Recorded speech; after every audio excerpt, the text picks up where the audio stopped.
말씀의 제목 예수님께서 잡히시다. 예수님께서 잡히시다라는 제목으로 함께 잠깐 말씀을 나누겠습니다.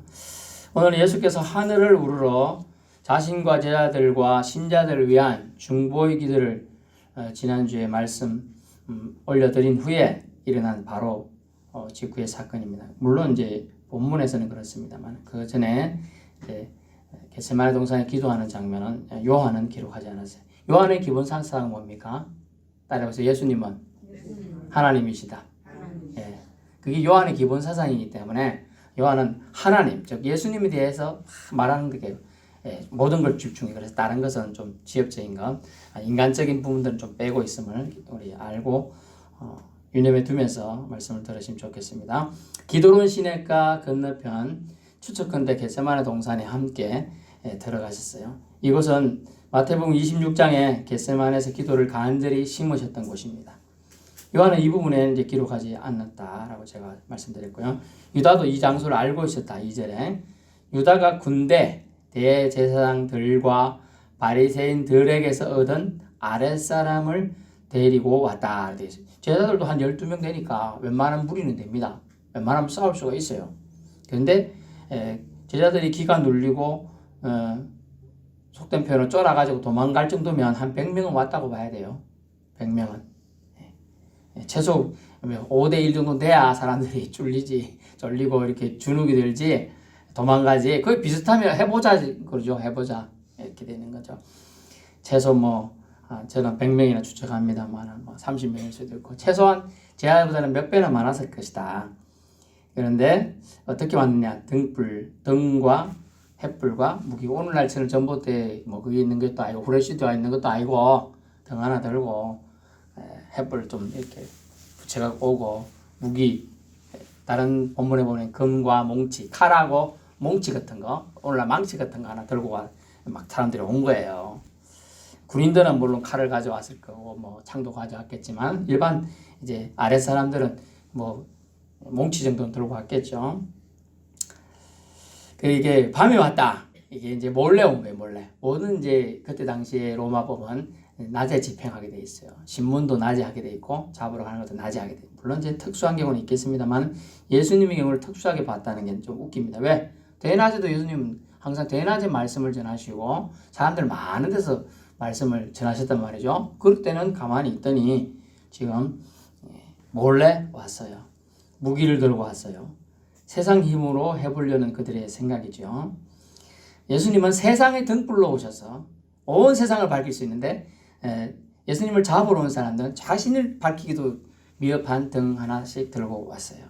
깜깜합니다. 안 보여요. 그래서 누가 누군지 제가 표현대로 할게요. 여러분 꼴뚜기나 꼴뚜기 똑같은 꼴뚜기지 저는 쭈꾸미나 문어 새끼나 구분 못해요. 쭈꾸미인가 문어인지 저는 문어와 오징어 아직도 헷갈리는데, 물론 이제 오징어는 이렇게 생기고 문어는 좀 동그라서 대머리라 구분하는 사람도 있지만, 쭈꾸미, 제가 서울에서 처음 이제 쭈꾸미를 먹었는데 문어같이 생겼는데 쭈꾸미래요. 왜 쭈꾸미냐? 쭈꾸미래요 그냥. 그러니까 쭈꾸미인지 알지. 저는 이제 그런 거 모르니까 바닷사람도 아니었고 처음 보는 거야. 그 쭈꾸미라 하니까 쭈꾸미인 줄 아는 거예요. 똑같이 이 생판 모르는 사람들이 와가지고 예수라고 잡으러 왔는데 예수라고 해야 아는 거예요. 모르죠. 밤중이잖아. 그거 어떻게 식별해요? 우리도 가까이 가서 이제 불이 있을 때도 이렇게 보는데 불이 한 개도 없는 깜깜한 칠흑 같은 밤이에요. 그 등 갖고 와도 많이 붙여봐도 그 사람이 그 사람인 거예요. 지금 그런 형국에 지금 잡으러 왔다는 걸 우리 생각해 보세요. 그들은 세상을 등에 업고 칼과 몽치를 들고 왔어요. 누구를 등에 업고 오느냐에 따라 그들은 군대도 등에 업고 대제사장도 등에 업고 또 바리새인들도 등에 업고 왔기 때문에 당당하다 생각하고 왔지만 밤중에 왔어요. 사실은 안 당당한 겁니다. 사람 누구를 뒷배우하느냐에 따라서 그 사람의 파워가 결정되기도 합니다. 하지만 우리 예수님은 하나님 아버지 권세로 이 땅에 내려오신 분임을 믿을 수 있기를 축원합니다. 하나님 아버지 권세로 오셨어요. 그것을 이제 요한은 말하고자 하는 거예요. 오늘 내용에 예수님 말씀과 대화로 예수님에 대해 오늘 더 알아보기를 원하는데 첫 번째는 예수님의 전지성입니다. 자, 모든 걸 알고 계셨다. 4절 보세요. 예수께서 그 당할 일을 다 아시고 나아가 이르시되 너희가 누구를 찾느냐. 보통 사람은 당할 일을 날 잡으러 왔다는 걸 알면 도망가지요. 도망가고 피합니다. 그것이 이제 손자병법이라는 책에서는 36개 줄행랑이라는데 36개가 최고의 병법이다. 도망가는 게 최고다. 안 싸우고 이기면 최고죠. 그죠? 근데 도망가는 게 좋다고 했는데 예수님은 다 아시면서도 잡혀줘야지만 하나님의 뜻을 이룬단 말이죠. 그죠? 예수님이 돌에 맞아서 죽을 일도 있었어요. 율법상에. 뭐 블라스포머나 뭐 신성모독이라든가 뭐 잘못된 판결 자기가 그런 권한도 없는데 그런 거 하면 원래 율법엔 돌에 맞아 죽어야 돼. 근데 예수님 어째 죽으라고 예언했어요? 십자가 못 박에 죽어야지만 하나님 뜻을 이루는 거예요. 그 예언을 잘못 이루게 되잖아요. 그러니까 예수님은 그 때를 위해 항상 조심하시고 또 누군가를 고쳐주실 때도 이 말을 퍼뜨리지 말라 이렇게 하면서 항상 주의를 주셨던 것 같아요. 오늘 예수님의 전지성은 뭐냐? 당할 일 아시면서 모르는 척 물어봅니다. 그들이 누군지 알잖아요. 근데 너희가 누구를 찾느냐? 몰라서 묻는 게 아니에요. 지금 누구를 찾느냐? 내가 알려주겠다 이렇게 말하고 있습니다. 모두 다 아셨습니다. 그러면 가룟 유다의 배신은 몰랐을까요? 아셨다 했잖아요. 먹으려고 많잖아요. 식사할 때 여기 같이 나하고 같이 손을 넣고 음식 먹는 사람 기다리고 막 알려줬어요. 그러니까 이스라엘 지도자의 배신도 주님은 아셨고 심지어 베드로의 배신도 아시고 베드로가 꼬꾸댁 울기 3분 전에 배신할 것 다 이미 예언하셨어요. 알면서 예수님은 가룟 유다도 품고 베드로도 품고 이스라엘 민족 죄악과 허물도 품으셨다는 거예요.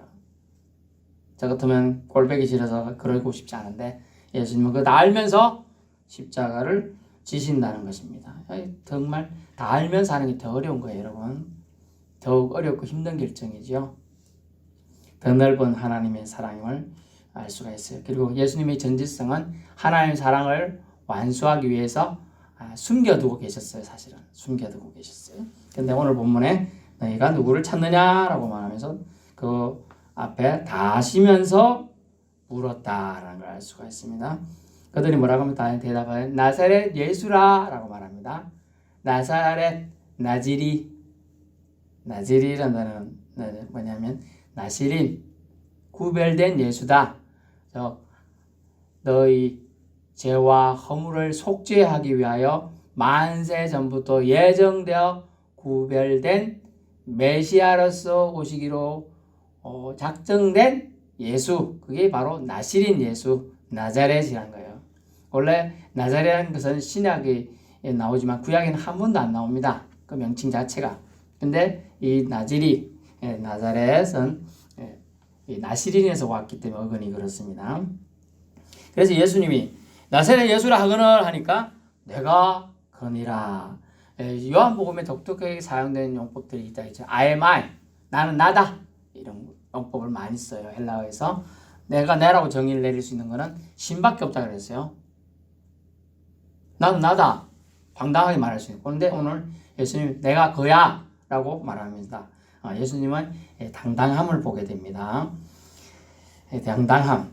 예수님의 당당함을 통하여 그들은 어떤 정세를 보였느냐. 두 번째입니다. 예수님의 강력한 신적 근위에 그들이 가서 엎드러지게 되지요. 6절.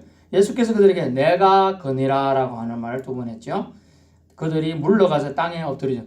아니 너무나 당당하게 보통 사람은 엄청난 무리가 와가지고 나사렛 예수 어디 있느냐 칼과 뭉치 들고 등불 들고 햇불 들고 막 밤중에 오니까 이래갖고 있는데 내가 거니라 뭘 찾느냐 내가 거니라 딱 이러니까 그 예수님의 신적 권위에 압도를 당한 거예요. 그래서 하면서 뒤로 물러가다가 아마 뒤에 돌뿌리가 있는지 자빠졌어요. 그 표현이야. 엎드려져서 무릎 꿇었다 뭐 절했다 이런 뜻은 아니고요. 그들이 엎드려졌어요. 결국은 그들이 어쨌든 뭐 무릎 꿇는 형상까지는 갔죠. 형태가 물러가서 다 엎드려지는 거예요. 놀래가지고 와, 그 영적인 아마 신적인 권위가 그때 아마 작동이 된 걸로 추측이 됩니다. 그것을 이 요한은 놓치지 않고 써놓았다는 거죠. 이것은 신적 권위가 아니고선 그렇게 득세하고 세력 좋게 오던 사람들이 뒤로 물러가서 자빠지듯이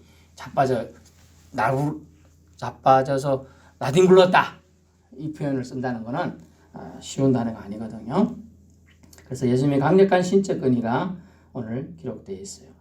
그들이 땅에 엎드러지는지라. 그것은 예수님의 용기에 압도되었음을 알 수가 있어요. 우리가 용기를 내야 될 부분에 용기를 낸다는 건 참 어렵습니다만은 선교사들이나 우리나라 또 초창기 선교사님들 또 우리나라가 1950년대 또 6.25 때도 사실 알고 보니까 6.25 때도 많은 사람들이 죽었더라고요. 선교하면서 또 복음을 지키기 위하여 예수 믿는 걸 다는 그의 핍박을 받아서 많은 사람이 희생되었는데 그때 대부분의 사람들이 내가 거니라 이 교회 목회자가 누구요? 내가 거니라 하고 잡혀가서 많은 사람이 죽었어요. 제가 그것을 읽으면서 참 한 소절 한 챕터씩 읽는데 요새 거의 가슴이 찡하고 어떤 때는 막 가슴이 먹먹해서 그 상황이 이해가 되는 거예요. 자기는 교인들을 버리고 갈 수 없다. 그래가지고 같이 지키고 심지어 잡혀있는 교인들 몇 명 자기가 대신 막는 사이에 몇 명 도망가게 해주고 이렇게 하는 그 장면들이 저는 생생하게 막 떠올라요. 그러니까 그런 부분을 보면서 예수님의 그때 당시에 신적 권위도 생각하면서 또 예수님이 정말 행하실 일들에 대한 기대감도 되면서 그렇습니다. 얼마나 그들이 지금 당장엔 총칼 앞에서 우리 선조들도 믿음을 지키기 위해서 그랬는데 예수님은 예수님의 죽으심을 통하여 수많은 인류를 구원할 그 기대감과 하나님 아버지의 뜻을 이루기 위해서 내가 거니라 라고 하는 이 당당한 말씀을 하셨다는 거죠. 여러분 보고 당신이 예수 믿는 그 사람이요 내가 거니라 네 라고 말할 수 있는 그 영적인 파워와 믿음이 있기를 축원합니다. 정말 어려워요. 정말 총칼이 여러분 앞에 있을 때 그걸 할 수 있겠느냐? 어렵다는 거예요. 어렵다는 거예요. 세 번째는요. 예수님의 사랑이 많으심을 오늘 알게 됐어요. 9절에 보니까 제자들을 향한 예수님의 사랑이 나오죠. 8절도 한번 보면요. 너희에게 내가 거니라 하였으니 나를 찾거든 이 사람들이 가는 거잖아. 여기 제자들은 풀어주라 라고 얘기합니다. 이는 아버지께서 내게 주신 자 중에 하나도 잃지 아니하였사옵나이다 라는 말씀을 응하게 성취되게 하려 함이라 이렇게 돼 있어요. 여러분 자기가 지금 공궁에 처 있는데 아이고 너 나사렛 예수가 너냐 그러니까 나 아니에요 저 사람이에요 라고 말하고 자기는 위기 모면할 사람이 많잖아요. 저도 그래서 대학 한번 잡혀가서 제가 고생했어요. 제가 한 게 아닌데 제가 그래서 고생 한번 했어요. 많이 고생했죠. 그 바람에 학점 난리지요. 제가 그전까지는 A0, A 풀 맞아서 장학금도 다 받았는데 그날 그래 잡혀가는 바람에 4시간 잡혀가 있었어요. 시험 못 쳤어요. 그리고 시험 점수가 60점 간신히 넘게 주더라고요. 그리고 교수님한테 얘기했죠. 이런 상황에 내가 그래 됐다. 그러면 교수님은 인정하는 거. 그래서 취직하는데 이제 점수가 이제 미달하는 거예요. 그래서 제가 취직 공부를 안 했어요. 그래서 아무리 힘들어도 옆에 사람을 건드리는 거 아주 나쁜 짓이에요. 자기하고 상관없는 사람을 그래 나중에 이제 찾았죠. 누가 그랬느냐 찾았어. 그랬더니 건너 친구긴 친구야. 너는 예수님 믿고 니는 절대 잡혀가도 그런 일 애꿎은 일 안 당할 거니까 자기가 그랬다는 거야. 만나면 패하는 거 있죠. 그러고 싶었는데 이해는 돼요. 그래서 저는 뭐 세는 시간만에 어쨌든 고문까지는 안 가고 신문을 당하다 나왔습니다만은 어쨌든 저의 어쨌든 역사가 조금 바뀌긴 했죠. 그래서 예수님의 사랑은 뭐냐? 그런 상황에 딴 사람은 내가 아니다 이렇게 얘기하지도 않고 딴 사람 물고 꼰지르지도 않고 예수님은 내가 가다 그렇게 나니까 나 잡아가고 딴 사람 풀어주세요 이렇게 지금 얘기하고 있는 거예요. 이것은 사랑님이 많으면 이렇게 하죠. 여러분 생각해보세요. 물론 이상한 부모가 있긴 합니다만은 자기 아들이 잘못했어. 그러면 아이고 이 아들 대신 내가 나를 보내주시오. 대부분 부모는 그러죠. 애가 어리고 뭐 초등학생 이러면 그렇잖아요. 아, 저놈 잡아가시오. 그런 부모 잘 없단 말이죠. 그래서 예수님도 그 하나님 아버지 사랑으로 그들에게 제자들을 풀어달라고 얘기합니다. 대적자들 악의 무리들 앞에 예수님은 당당하셨어요. 하지만 부탁하셔야 될 입장이니까 그들은 풀어달라 얘기합니다. 내가 그니라 I am I예요. 그런데 뭐 여기 영어적 번역은 I am He가 되겠죠. 3번이나 시인하고 있습니다. 죄 없는 자는 두려워할 것이 없습니다. 죄 짓지 않는 분은 죄 짓지 않은 사람은 두려워할 게 없어요. 그러므로 저와 여러분 죄 짓지 않는 인생으로 살아가길 바랍니다. 또 혹 죄 지었다면 어떻게 해야 되죠? 회개하면 돼요. 회개하면 돼요. 정말 전에도 여러 번 말씀드렸지만 가룟 유다나 베드로나 그놈이 곤놈이에요. 그래서 밤에 깜깜하니까 가까이 와가지고 뽀뽀하고 이래야지 이거 아는 거예요. 누가 야sen 예술인지 모르니까 그런 놈이나 3번이나 나 저 인간 몰라요 하고 했던 차이가 없어요. 차이는 뭐라고요? 회개했냐 안 했냐예요. 회개를 했냐 안 했냐. 회개해서 베드로는 초대교회 반석이 되어서 교회가 기하급수적으로 부흥하는데 내가 3년 반이나 예수님을 따라다녔지만 막판에 예수님을 내가 부인하고 저주까지 했던 사람입니다. 하지만 예수님께서 나 죽으시고 나서도 내가 낭망하고 있는데 부활하셔가지고 저한테 나타났습니다. 그러더니 한다는 소리가 물고기 아무만 잡아도 한 마리도 못 잡고 있는데 저기 가서 던져서 잡아라. 그래갖고 던졌더니 153마리가 2만 따는 게 잡힙니다. 그래서 153 볼펜이 나온 거예요. 그래서 제가 그래가지고 나는 죄인입니다. 떠나소서 그랬더니 아니다. 너는 와서 조반을 먹고 기운을 내라 하고 저를 격려해 주더라고요. 그래요? 그래서 그 예수님이 또 뭐라고 하던가요? 그리고 저한테 이런 말을 하시더라고요. 너에게 베드로야 내가 양을 부탁한다. 양을 먹이라. 어린 양을 치라. 양을 먹이라. 이런 얘기를 하더라고요. 그 양이 뭔데요? 당신같이 갈 길을 몰라서 헤매는 영혼들입니다.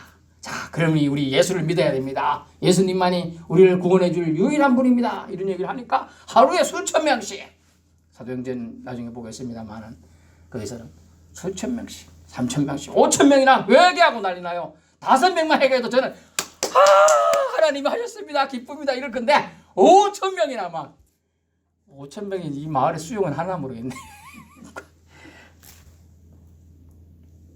어떤 유명한 떡집이나 칼국수집은 줄 선다고 쭉까지 그 한 그릇 먹겠다고 전국에서 와서 쭉 서 있는데 그래도 몇백 명이지요. 5천 명. 얼마나 많은 숫자입니까? 회개한 사람에겐 능력이 하나님이 은혜를 주시는 거예요. 그런데 내가 예수를 팔다니 내가 미쳤나봐. 그 은 30개 팔다니 아이고 내가 인간이 아니지 죽어보자. 죽어보자. 객 죽어보세요. 지옥으로 갔는지 저는 여기서 말을 안 하랍니다. 하지만 안타깝다는 거죠. 예수님은 한 영혼이라도 내게 주신 자 중에 아무도 잃어버리지 않기를 간절히 구했어요. 자기가 몸이 잡히가 않지 이제 좀 이따 잡혀가서 두들겨 맞고 침 뱉은 당하고 할킴을 당하고 뺨도 맞고 칼도 찔리고 채찍으로 맞아가고 등짝에 다 살 뜯기고 이러는 걸 다 알고 있으면서 내가 거니라 하고 잡아가라고 말하고 있습니다. 그래서 예수님의 사랑이 많으심을 알 수 있어요. 당당함은요 제 아들을 향한 진실된 사랑에서 비롯된 겁니다. 용감합니다. 사랑하면요. 암탉이 병아리를 잡아가려는 고양이, 쪽제비, 개, 심지어 매 있어요. 암탉은요. 암탉이 순해 보여도 아주 그때는 강력합니다. 저도 어릴 때 닭하고 싸워봤는데 쉽지가 않아요. 못 이기겠어요. 얼마나 이렇게 덤비는데 이야 닭이 그렇게 잘 나는지는 그때 처음 알았어요. 닭이 막 뛰어도 점프까지 하면서 딱 좋아요. 제가 많이 쫓겼어요 그때. 무슨 말씀을 하냐 하면 생사를 목숨을 내놓고 암탉은 병아리를 지키려고 하죠. 예수님이 지금 하는 행동이 자신의 제자들을 목숨 내놓고 지키려고 하는 거예요. 오늘 반면에 이 말씀 통해서 중간에 좀 봐야 될 내용은 베드로의 태도에서 보기를 원합니다. 베드로 급한 성격이 나오는데요. 예수님의 제자를 향한 사랑은 제자들을 끝까지 사랑하는 데 있었어요. 그래서 한 명도 잃지 않기를 원했어요. 그래서 가룟 유다, 베드로, 하나님이 주님은 또 그랬잖아요. 베드로한테 네가 실족하지 않기를 내가 정말 피와 땀방울 되도록 간구했노라. 그런 부분도 나중에 나오게 됩니다. 베드로의 행동은 뭡니까? 예수님을 잡아가려고 왔다는 걸 이제 베드로가 눈치가 빠르지요. 그래서 10절 베드로가 칼을 가졌는데 그것을 뺐습니다. 여기 우리 요한복음은 왜 대제사장이 종을 쳤는데 오른편 길변에 그 종 이름 말고라까지 기록했느냐? 대제사장하고 친해요 이 사람이. 요한이 친해가지고 친하다 보니까 종하고 이름도 아이고 맨날 아이고 오셨습니까? 우리 신학교에 보면 마가라 하는 요한이 다락방에 사람들 많이 모이잖아요. 요한이 좀 부자였던 것 같아. 그런데 이 사람이 와가지고 친하다 보니까 자네 이름 뭔가 이 정도까지 타고 있었어. 그렇게 다 알고 있는 거예요. 그래가지고 제가 오른편 귀를 딱 대버리니까 배가 오른편 귀가 딱 떨어졌어요. 피가 좀 났겠죠? 철철 났을 수도 있습니다. 상상을 너무 하지 마세요. 그래가지고 말고라, 마르코라 뜻인데 왕이라는 뜻이에요. 원래 이름은. 말고라는 다시 왕이라는 뜻. 왕인데 종로로 하고 있는 거죠 지금. 이것은 다 이제 이중적인 단어들이 사용되고 있는데 그 깊은 건 나중에 드리고요.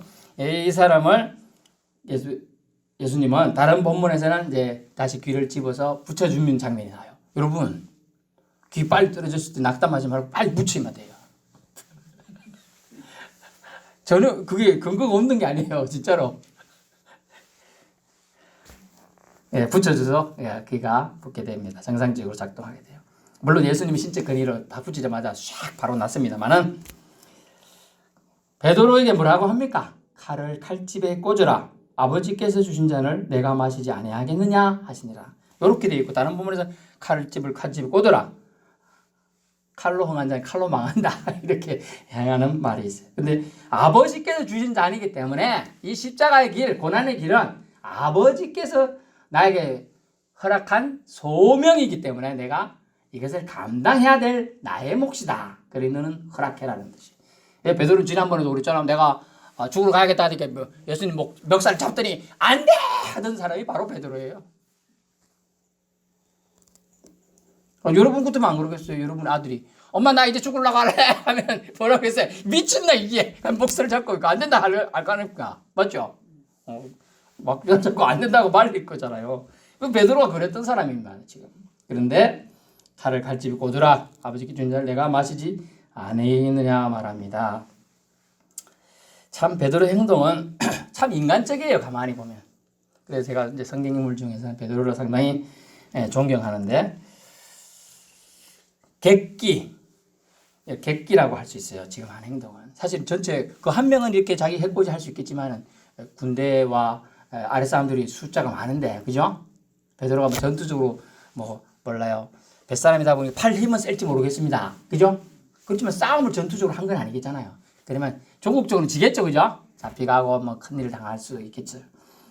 그런데 하나의 객기라고 볼 수 있겠죠. 그래서 생각 없는 무모함에 가까운 행동을 한 거죠. 그래서 11절 예수님 오히려 베드로를 진정시키고 칼집에 꽂으라고 말하면서 대제사장의 종의 길을 고쳐주게 돼요.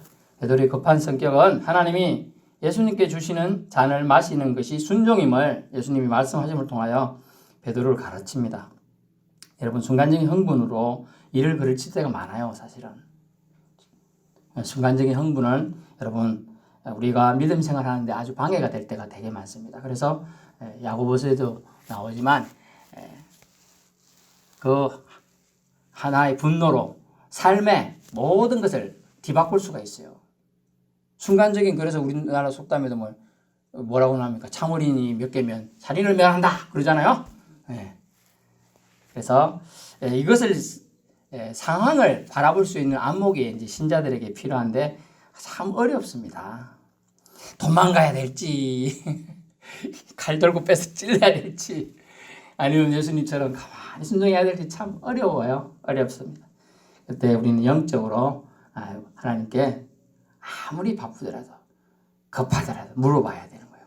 알겠죠? 예, 기도해야 되는 거예요. 영적으로 하나님에게 순간적으로 하나님 저는 지금 어떻게 해야 됩니까? 물어봐야 되는 거예요. 하나님은 알려주실 겁니다.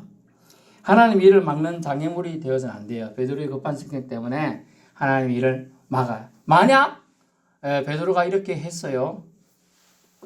그럼 저 사람들도 다른 분이 그냥 곱게 예수님을 잡아가려고 왔는데 흥분해서 베드로도 잡아가게 되겠죠. 또 그러다 보면 다른 쟤들도 흥분해서 싸우다 보면 찔릴 수도 있겠죠. 그럼 예수님 십자가 매달려 죽어야 되는데 잘못하면 예수님을 찌를 수도 있겠죠. 그렇게 죽으면 의미가 없는 거예요. 지금 그냥 예수님이 하나님 주신 목적대로 십자가에 매달려 돌아가셔야 되는데 그냥 창에 찔리든지 뭐 돌에 맞든지 몽치에 맞아 죽으면 객사가 돼버려요. 그건 뭐 의미가 없어. 그렇기 때문에 장애물이 될 수 있어요. 그래서 순간적인 흥분은 일을 그르칠 때가 많으니 조심해야 됨을 알 수가 있습니다. 15절 이후 베드로의 부인이 첫 번째가 나타나는데 베드로가 예수님이 아니다. 난 저 사람 모른다 라고 말하는 첫 번째 부분이 나오죠. 예수님 말씀을 깊이 상고치 않고 있었기 때문에 이 첫 번째로 예수님은 나는 예수님 아는 사람 아니야 라고 말하는데 아무 거리낌 없이 지금 말하고 있는 거예요. 적극적인 답변이에요. 적극적인 행동, 흥분, 답변 참 이걸 이제 우리가 성격 분류에서는 다혈질이다 이렇게 말합니다. 다혈질. 피가 막 끓어오르는 사람이다. 좋으면 좋다 하고 싫으면 싫다 하고 뭐 화끈한 사람이죠. 좋아요. 근데 이제 목회적인 측면이나 믿음을 이제 하나님 선교를 또는 복음을 제시하고 하는 데는 아주 불리한 베드로가 이제 마가다락방에 성령의 체험을 받고 이렇게 한 이후에 변화가 됐어요. 예전에 베드로하고는 달라요. 예전은 일자 무식이죠. 난 놓고 기억자도 모르는 사람이요. 기억 낫이 기억처럼 생겼죠. 낫. 좀 전에 낫으로 뭐 좀 치고 했는데 낫 기억이에요. 기억. 난 놓고 기억자도 모르는 그 일자부식 공관적이 한 번도 없는 베드로가 얼마나 똑똑한지 뭐 유창하게 말을 쭉 율법에 있는 토라를 쭉 또 예수님이 3년 전에 한 거 한 개도 그때 당시에 졸고 있었는데 그것도 생각나서 다 말을 하는 거예요. 얼마나 그래서 여러분 변화된 사람이 하나님 앞에 쓰임 받습니다. 변화되려면 성령의 체험을 해야 돼요. 그리고 그러려면 예수님을 진실되게 마음에 영접하고 찾아야 돼요. 여러분 좀 왜 이렇게 문제가 여러분 없는 것처럼 살지 마세요. 문제 없는 사람 어디 있어요? 다 있죠. 그 문제를 끌어안고 진실되게 하나님 찾고 하나님한테 예수님한테 그 문제를 좀 들어달라고 진실되게 좀 구해 보이소. 좀 구해야 돼요. 주실 것이라. 두드려야 열릴 것이라. 찾아야 찾아낼 것인 거예요. 여러분은 너무 필요가 없는 것처럼 안 찾는데 찾으셔야 한다는 걸 알 수 있어요. 14절 대제사장 가야바의 예언이 나타나요. 여러분 대제사장은 평생직이에요. 평생직. 그런데 이 대제사장 가야바 또 이 안나스 이 사람은 제사장인데 로마에 의해서 원래 임명이 돼서 원래는 로마가 아니죠. 안타까운 일은 바벨론 때 많은 사람들이 잡혀갔어요. 이스라엘 멸망하면서 똑똑한 사람들이 다 잡혀갔어요. 좀 몸이 안 좋고 지적 장애가 있고 몸도 아프고 이런 사람들은 안 끌고 갔어요. 농사나 지락하고 내쫓았어요. 이제 갔어. 이제 고레스가 칙령을 내려서 이스라엘 민족 너희들 돌아가서 성전을 지으라 하나님 명령했다. 가라 함께. 사람들을 내가 예루살렘에 가 살아야 된다. 고향 가고 싶다. 근데 70년이 지났단 말이야. 그렇게 한 살짜리도 71살이라. 근데 거기에 터전이 된 사람 어찌 됐죠? 안 갈라 그래요. 그리고 대제사장들은 더 똑똑해져. 대접받고 살았거든. 그 수도 안 가. 제사장 부류들은 돌아가지도 않았어요. 그리고 어찌 됐을까요? 이제 왔는데 너 대제사장 그 레위 쪽이 집합에 조금이라도 연결되냐? 되냐 되냐? 안 되는데 어쩌지? 아, 된다 그래. 돈 주고 이제 된 거야. 대제사장을 돈 주고 했다니까. 그때부터 매가 매치기. 그러니 엉망이 된 거죠. 엉망이. 지금도 임명을 누가 했다고? 로마가 했다고. 로마가 이 사람을. 가야바하고 안나스를 이 사람들을 비리가 있어갖고 잘렸는데도 또 원래는 대제사장 가문이면 아들들이 해야 돼요. 근데 아들 좀 세하는데 아들들은 또 엉망이라. 그래 안 돼. 그게 딸내미 사위를 또 세워둔 거야. 그러니 이 사람들이 누구 편이겠어요? 하나님 편? 아니요. 로마 편. 또 자기 돈 편이 된 거예요. 돈. 안 돌아왔다는 이유가 뭐예요? 토종 다 하고 있는데 거기서 더 좋은데? 뭐라고 돌아와요? 우리나라 같으면 옛날 같은 미국 이민 갔어요. 어려워서 도망간 사람도 있고 애국 운동한다고 간 사람도 있을 거 아니에요? 아이고 가야 된다 하고 오는 사람도 있지만 거기가 너무 좋고 다 해놨는데 안 돌아오죠. 그런 배경들이 있습니다. 근데 이 대제사장 가야바가 뭐라고 했냐? 한 사람이 백성을 위해 죽는 것이 유익하다고 권고했다. 예언을 한 거예요. 알고 보면. 이게 뭐냐면 예수님은 구속주로 오셨음을 당시 지배청 대제사장 입을 통하여 선언한 거예요.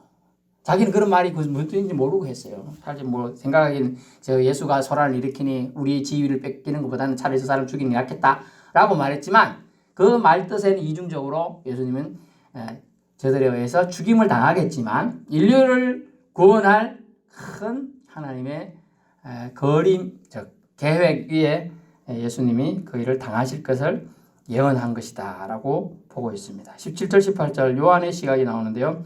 베드로 형제의 실족을 크게 다루지 않는다는 거예요. 여기서 절대 뒷부분에도 다음에 볼 내용도 있긴 합니다만은 그냥 이렇게 27절에 미리 땡겨서 보면 18장 20절 이에 베드로가 또 부인하니 곧 닭이 울더라. 그냥 이렇게 끝났어요. 나가서 베드로가 통곡하여 울었더라. 이런 거 없어요. 왜냐면 베드로 요한 복음을 쓴 요한은 예수님은 하나님이다. 예수님은 신이다. 이거에 집중하고 모든 신경을 썼기 때문에 베드로가 인간적인 실수할 수 있는 거 당연하니까 그런 거는 말할 필요가 없어요. 그냥 그냥 일련의 과정 중에 있다라고 얘기하는 거예요. 베드로 형제의 실수 크게 다루지 않습니다. 오직 예수님께서 잡히신 사건에 크게 주목하여 기록하였어요. 예수님은 누구시다? 하나님이시다. 그렇기 때문에 예수님은 당당한 신적 권위로 두려움이 엄습했을 때 기도로 넘어섰고 여기 겟세마네 기도 내용은 없지만은 그리고 뭐라고 했죠? 내가 거니라 라고 당당히 말했어요. 여러분 믿음은 뭡니까? 위기 상황에 빛난다는 거예요. 믿음은 위기 상황에. 위기란 말이 뭐라고요? 위험과 기회. 위기란 말이 그런 뜻이에요. 위기 상황에 믿음이 빛이 나요. 정말 믿음이 있는 사람은 내가 거니라 할 수 있을 거예요. 당신이 예수 믿는 사람이요. 내가 믿는 사람입니다. 말할 수 있을 것이고 그렇지 않은 사람은 집에서 조용히 컴퓨터하고 놀고 있을 거예요. 교회 이제 예수 믿으러 오세요. 예배 드릴 수 있습니다. 이제 구별되고 있어요. 안 와요. 이제 와도 됩니다. 집에서 할게요. 뭐 헌금만 좀 보내죠. 뭐 이제 이렇게 지금 코로나 코자가 이렇게 만들고 있어요. 이 사회가 우리 한국도 이제 이런 위기 속에 빠져 있다. 알곡과 가라지가 구분되고 있어요. 여러분 믿음은 언제 빛난다? 위기 상황에 빛을 발하게 되어 있어요. 저와 여러분 내가 거니라 말했던 예수님처럼 여러분이 믿음을 보여야 될 시기가 있어요. 당신이 예수님 믿는 사람입니까? 할 때 네, 저는 예수님 믿는 사람입니다 라고 말할 수 있는 용기가 신적인 권위로 여러분 속에 입혀지기를 축원합니다. 기도하겠습니다.